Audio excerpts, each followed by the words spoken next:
dos obreiros. O pai dela foi presbítero meu também uma vez numa congregação lá em Minas. E todos os cultos, irmãos, eu tinha que cantar o meu hino. Eu tinha aquela criancinha tão difícil até de andar, eu andava com tanta dificuldade, irmãos, mas eu tinha o desejo de louvar a Deus, de pregar o Evangelho, de cumprir a missão que meus pais me ensinou desde criança. E ninguém nunca me negou essa oportunidade. Hoje tem prova real que o Pai do Senhor me deu muitas vezes a oportunidade. Hoje tem um pastor, uma grande sede lá em São João do Mantena, que quando meu pai foi para lá, era um pouquinho de crentes. Minha mãe foi a primeira dirigente do ciclo de oração naquele lugar há muitos anos. E hoje, se eu chegar lá, eu morava lá, eu estive lá por tanto tempo. O pastor Aziel, quando meu esposo dirigia um culto, podia ser um culto missionário que estava na responsabilidade dele, que era no ar livre às 2 horas da tarde e à noite no templo. Mas o pastor Osano está aqui para testemunhar isso, para falar a verdade. Se eu falasse assim, Osano, deixa eu sem cantar hoje, dá oportunidade para os demais. Aí quando ele voltava o microfone ao pastor, para o pastor encerrar o culto, ele falava, não, a Aninha não cantou ainda, não falou nada, eu vou passar a oportunidade para ela. E eu ficava assim, oh Deus, por que isso? Então não mais vou falar para não cantar, deixa que eu cante. E eu fui fazendo a obra do Senhor, irmãos, até hoje, com muita alegria. E vendo Deus cuidando de mim. Quando Deus falou comigo, que ia cuidar de mim, que ia me abençoar no meio dos meus em terras estranhas, que eu até falei na congregação outro dia, onde estávamos, tinha muito de vocês lá, que eu pensei diferente entre os meus, eu pensei que eram os meus irmãos carnais.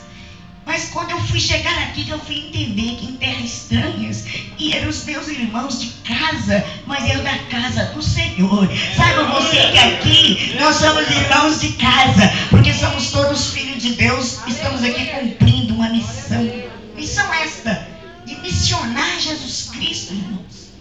E eu tenho certeza que a nossa estadia aqui na América será uma vitamina, um caldo de mocotó na nossa alma, no nosso coração, um arranco para nós sairmos daqui e ir lá onde tem alguém precisando, que chegue alguém para pregar o Evangelho por amor, irmãos.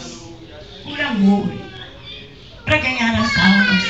Eu vou contar para vocês algumas experiências com meu coração realmente ardendo, porque ontem o pastor Osano fez uma ligação, telefonou lá para o Espírito Santo, e os irmãos lá estão perguntando, e aí, quando é que vocês vão voltar lá no Vale de Jequitinhonha, em Minas Gerais, porque tem uma comitiva querendo ficar 2 dias evangelizando com vocês naquele lugar. Nós fomos na frente, lá não tinha nenhum evangélico, ainda não tem, porque nós nem fizemos apelo. Nós tínhamos muita gente, porque 86 crianças nós contamos, porque levamos 86 presentinhos, muita bala, muito pirulito, e todos foram entregues. Então nós contamos aqui tanto de criança, e nós não fizemos nenhum apelo, porque se alguém aceitasse Jesus, eu não podia ficar lá cuidando. Eu aprendi que uma planta, você planta e tem que ficar cuidando dela, senão o sol vem e vai matar aquela plantinha. E nós tínhamos que ir embora para o estado do Paraná, não podíamos ficar lá, o dinheiro estava no final, não tinha como ficar mais nem um dia no lugar, tínhamos que ir embora.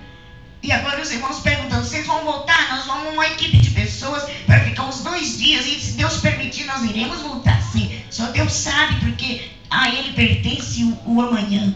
E lá no Paraná também tem um lugar, irmãos, depois de Guarapuava, que nós descobrimos que não tem nenhum evangélico. E o pastor Osano está querendo ir comigo lá. Sabe por que nós vamos lá e depois preparar para Deus nos levar? É Deus que vai nos levar, porque nós não sabemos do jeito que vamos. Até a África, ficar lá 2 meses também. Porque vamos lá, mas por que vocês fazem lá? Já não vai daqui para a África. Aprendemos que Jerusalém também tem que ser cuidado. Começa em Jerusalém, irmãos, para depois a Judéia, Samaria, até os confins da terra, né? Temos cuidado um pouco da nossa Jerusalém. Mas, meus irmãos, nesse cuidado um pouco da nossa Jerusalém, eu e o pastor Osano passamos já por muita prova. Só que Deus sempre deu uma nota. E eu quero contar para vocês aqui, então, do campo missionário. Eu vou contar um lá de Minas, e depois vou contar um do Paraná, é onde estamos. Quando estávamos em Minas Gerais, que fomos designados aí uma cidade onde havia antes um templo da Assembleia de Deus. Pequenininha, mas havia. Só que tinha sido lacrado, fechado, e não tinha mais nenhum crente, tinha sido tudo disperso. Ficou 3 anos daquele jeito. 3 anos fechado. Só que um dia alguém nos mandou para lá. Prometeu que ia nos mandar um salário. Prometeu que ia nos ajudar. E quando envia, a gente já fica mais tranquilo, né? O salário vai chegar. Só que estávamos lá, fez um mês. Não chega salário. O nosso carro era uma bicicleta. E a cidade cheia de montanhas. Cheia de subidas, calçada de pedra, difícil. E o pastor Osano ali, o missionário Osano, na época ele ainda não era consagrado a pastor, mas todos chamavam ele de pastor. Ele empurrava a bicicleta comigo na garupa e nós visitávamos as famílias, convidávamos para o culto e assim foi. Mas passou mais um mês, 60 dias. Aí amanheceu um dia, irmãos. Um dia difícil.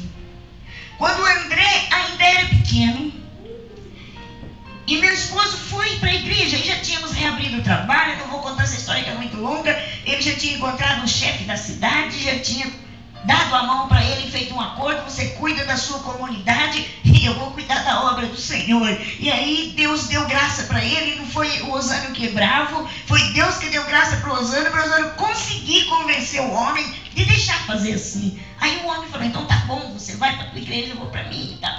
Aí, beleza, ficou assim. Então nós estávamos com liberdade pregando o evangelho. Mas o povo do lugar jogava lá no Brasil, a gente chama de brita, aquelas pedrinhas pequenininhas de fazer construção, fazer concreto. Eles jogavam dentro da igrejinha para acertar na gente. Passava por cima da minha cabeça, passava pelo pastor Osano, pedaço de tijolo, mas jogavam. Deus não deixou acertar na gente nenhuma vez. Mas nós não desistimos, vamos pregando. Só que daí 2 meses já tinha muitos novos convertidos, o Osano já queria marcar batismo, já tínhamos organizado a escola dominical, já estava uma bênção. Mas e aí? Como estava lá em casa, a casinha da igreja, ele tinha feito um banheiro, estava reformadinho já, com muita dificuldade, pronto. Amanhece aquele dia, o Osano pegou um punhado de folheto e foi para a igreja. Vou orar, minha filha, hoje eu vou fazer evangelismo e você fica. E eu vou passar de casa em casa, eu vou deixar 200 folhetos, um em cada casa, e convidar para o culto à noite. E você prega à noite. Só que na nossa casa, irmãos, só tinha o leite do André. Não tinha mais nada que nós pudéssemos pegar, fazer um café, fazer um almoço. Mas a esposa não foi orar, até aí tudo bem. Eu tenho, André, leite para você, fique tranquilo. Mas daí a pouco, irmãos, o André veio e me pediu um biscoito. Quando o André me pediu um biscoito, eu respondi, Jesus vai te dar biscoito. Mas não levou tempo nenhum, irmãos, veio o André de novo. Mãe, eu quero queijo. Mas Jesus vai te dar queijo. Ai, Jesus, eu fiquei assim. De repente veio o André de novo. Mãe, tem suco de garrafinha? Falei, meu filho, Jesus vai te dar suco de garrafinha. Irmãos, é uma experiência dura para a mãe. Aí, de repente, eu chamei ele para brincar. Eu vou brincar com o André, enquanto isso ele esquece isso tudo. E peguei um monte de pauzinhos, carrinho dele, sentamos na sala da casa, era uma casa pequena de assoalho, ficamos na salinha brincando e o Osano veio. Quando o Osano veio para falar comigo que estava saindo fazer visita, filho, eu fiz a minha oração, orei até agora eu vou fazer os convites. Eu falei, Osano, o André pediu biscoito, queijo e suco de garrafinha. Ele olhou para mim e falou assim, minha filha, Deus proverá. Eu vim aqui ganhar almas e Deus proverá. Eu falei, então vamos ganhar almas. Aí eu olhei para ele, vamos ganhar almas. E calei. A minha vontade era ter respondido mais, irmão, não sou boazinha não. A minha vontade era ter falado assim, então vamos ganhar almas e deixar o André passar falta das coisas, que é o nosso filho. Mas eu parei aí. Aí o Osano saiu, irmãos, encostou a porta da cozinha e foi fazer os convites. Mas não levou uns 15 minutos e bateu na porta. Quando bateu na porta, eu perguntei, quem é? Aí era a mulher, respondeu, sou eu. Falei, então empurra a porta e entra, pode entrar. Uma moça alta, morena, um pacote no braço, entrou e falou assim, a senhora é a esposa do missionário que está aqui? A senhora é a missionária Aninha? Eu falei, sim. É por isso que chama de Aninha, né? A senhora é uma pessoa diferente, né? Não anda? Eu falei, também não anda não, sou diferente. Aí ela falou assim, olha, a minha patroa foi fazer compra. E quando ela estava fazendo compra, ela sentiu vontade de mandar um presente para a senhora.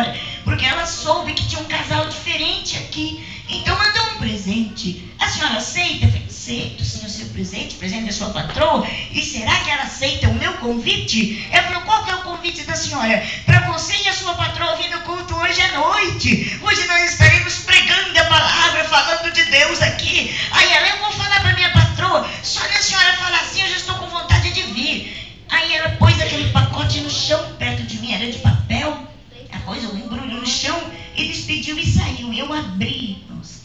Era o pacote do biscoito, o queijo e a garrafa de suco. Você pode dar glória a Deus? Deus proverá ou não proverá? Deus proverá.